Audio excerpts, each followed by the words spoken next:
नमस्कार स्वागत करुच्ची आज मुख्य गुरुत्वपूर्ण खबर को आपण मानकु दर्शक बंधु एबे आम हस्तगत होता खबर रही बंगोपसागर में सृष्टि होगा जाऊँगी आउ एक लघुचाप जार प्रभाव ओडिशा उपर निश्चित रूपे रहिबो किंतु जेहेतु यह एक बात्या ऋतु तेणु अक्टोबर और नवेम्बर मासरे अनेक बात्या ओडिशा अनेक धनजीवन नष्ट करिछि एवं अनेक फसल मध्य हानि घटी तेणु बात्यार ना शुणिले लोक मन में निश्चित रूपे छनका पशिब तेणु जेहेतु बात्या ऋतु तेणु यही जो लघुचापटी आसूची यापर पाणीपाग विज्ञानी मानकर तीक्ष्ण नजर रही एवं यह बात्यार रूप नेब कि नहीं जदि बात्यार रूप निए तेबे केउं स्थान में स्थलभाग छुईब एवं केउं स्थान को विशेष भाव प्रभावित करिवो से संबंध में संपूर्ण विवरणी मुझे आपको वीडियो प्रदान करी से आपने निश्चित भिडियो प्रथम शेष पर्यंत देखिए जदि भिडियो भल लगे तो पाखे थी लाल बटन निश्चित सब्सक्राइब करेंगे पाखे आसुवा बेल आइकन बजाइदेवे ऊपर आसुवा ऑल नोटिफिकेशन क्लिक करके भूलिबेनी जहाँफल एभली वीडियो सर्वप्रथमे आपण मान निकट में पहुँच पार तेज आसतु जाना आज पाणीपाग संपर्कित लघुचाप संपर्कित बात्या संपर्कित विशेष गुरुत्वपूर्ण सूचना पूर्वर आम देखीचे ओडिशा अनेक बात्यार सामना करिछि तेबे आसंता 26 तारिख व 25 तारिख बेलू जो लघुचाप सृष्टि होगा जाऊँगी ताहा बात्यार रूप नेब कि नहीं तापर पाणीपाग विज्ञानी मानकर नजर रही तेबे दशहरा पूजा समय प्रबल वर्षार संभावना रही तेणु पाणीपाग विज्ञानी माने कौन मतामत देछिन्ति 1999 महाबात्या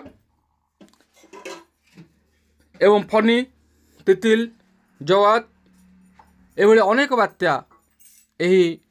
बात्या ऋतु ओडिशार अनेक धनजीवन हानि करिछि जेहेतु बात्यार ना शुणिले लोक मन निश्चित रूप से भय सृष्टि होगा स्वाभाविक जेहेतु ए वर्षर पाणीपाग स्वतंत्र तेणु ए लघुचाप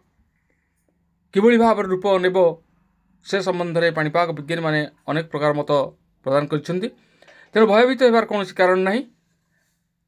सुरेंद्रनाथ पशुपालकर आकलन जहाँ कही ए वर्ष बात्यार संभावना नहीं किंतु लघुचाप उपर निश्चित रूप तीक्ष्ण दृष्टि रखाजिब जेहेतु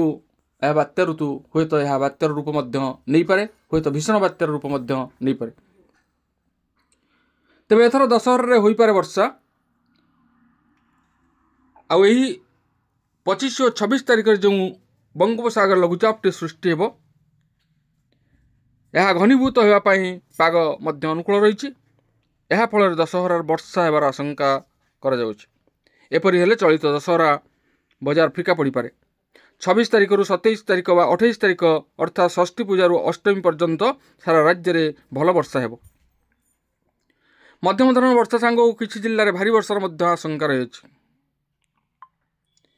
एणु नवमी और दशमी वर्षा हो कि नहीं ताहा आउ किछि दिन पर स्पष्ट हो किंतु पूजा आरंभ प्रबल वर्षा नहीं सूचना मिली 27 तारिख 28 तारिख अधिकांश स्थान में वर्षा हो दक्षिण ओडिशार विभिन्न अंचल प्रबल वर्षार संभावना रही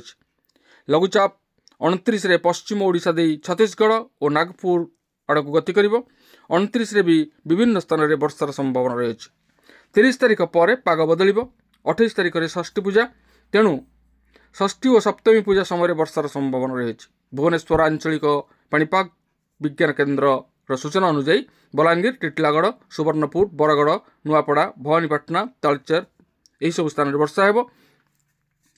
आसंता 4 दिन पर्यंत राज्यर विभिन्न अंचल में बिजुली घड़घड़ी सह वर्षार संभावना रही आसंता 24 घंटा मध्य सुंदरगढ़ झारसुगुड़ा बरगढ़ संबलपुर देवगढ़ अनुगुल ढेंकानाल केन्दुझर मयूरभंज बालेश्वर भद्रक जाजपुर केन्द्रापड़ा कटक जगतसिंहपुर पुरी खोर्धा नयागढ़ गंजाम एवं गजपति जिले में वज्रपात सहित घंटा प्रति 30 रु 40 किलोमीटर बेगर पवन बहिबार संभावना रही